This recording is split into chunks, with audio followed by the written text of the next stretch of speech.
Halo semuanya, perkenalkan nama aku Dura Angelina Sitanggang dengan NIM 25030102292 dengan jurusan Manajemen Informatika. Pada kali ini saya ingin mempresentasikan tugas dari Sistem Informasi Manajemen yang dimana akan membahas tentang perangkat keras, bagaimana sejarah perangkat keras hingga saat ini. Maka dari itu, mari kita saksikan video presentasinya. Check it out. Jangan lupa tonton sampai habis ya. Pernah kepikiran nggak gimana ceritanya perangkat yang dulu ukurannya segede gedung sekarang bisa super nyaman masuk ke kantong kita? Nah, dalam pembahasan kali ini kita bakal bongkar tuntas evolusi perangkat keras komputer yang super keren. Sebuah perjalanan yang jujur benar-benar membentuk dunia modern kita saat ini. Gimana caranya kita pindah dari komputer raksasa yang butuh satu ruangan khusus ke benda canggih yang kita pegang setiap hari? Tapi jawabannya ini sungguh mengubah segalanya. Yuk kita mulai dari awal banget buat cari tahu jawabannya.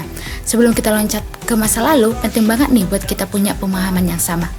Jadi apa sih sebenarnya kita maksud dengan perangkat keras atau hardware? Gampangnya gini, hardware itu ya semua bagian fisik dari komputer. Patokannya gampang banget.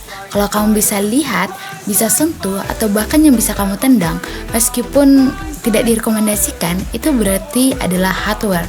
Biar lebih kebayang, coba deh kita anggap komputer itu kayak sebuah tubuh.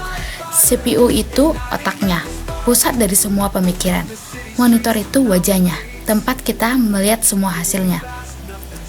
Terus, keyboard dan mouse itu tangannya, cara kita berinteraksi sama dia. Dan hard disk itu memorinya, tempat dia nyimpan semua ingatan. Nah, semua bagian fisik ini yang kita kerja bareng buat ngejalanin perintah-perintah dari software. Sekarang kita mulai perjalanan waktunya. Kita mundur ke era di mana komputer itu adalah mesin-mesin raksasa yang misterius. Yap, selamat datang di zaman para raksasa. Perjalanan ini dimulai di tahun 40-an di era tabung vakum. Bayangin deh, komponennya itu gede, rapuh, dan panas banget. Tapi cuma satu dekade kemudian, sebuah penemuan kecil mengubah segalanya untuk selamanya. Transistor.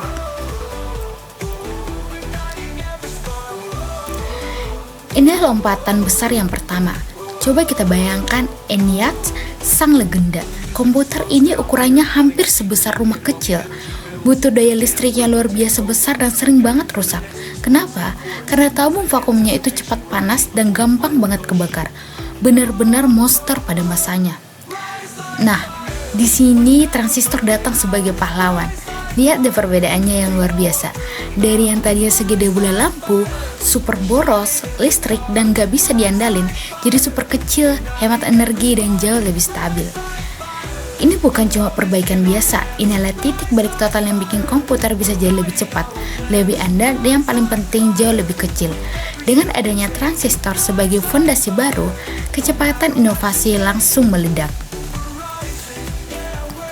Ini membawa kita ke babak selanjutnya, era di mana komputer mulai keluar dari lab-lab rahasia dan masuk ke rumah-rumah kita. Ya, revolusi personal sudah dimulai. Kalau di era sebelumnya inovasi yang terasa cepat, di sini kecepatannya semakin gila-gilaan. Kalau transistor itu satu langkah besar, sirkuit terpadu atau IC lompatan kuantum, bayangin, ribuan transistor dijajalkan ke dalam satu kepingan silikon kecil, dan itu bahkan belum puncaknya. Karena setelah itu lahirlah mikroprosesor yang pada dasarnya memasukkan seluruh otak komputer ke dalam satu chip. Jadi poin utamanya di sini itu soal efisiensi. Dengan sirkuit terpadu atau IC, kita nggak perlu lagi nyolder transistor atau satu persatu.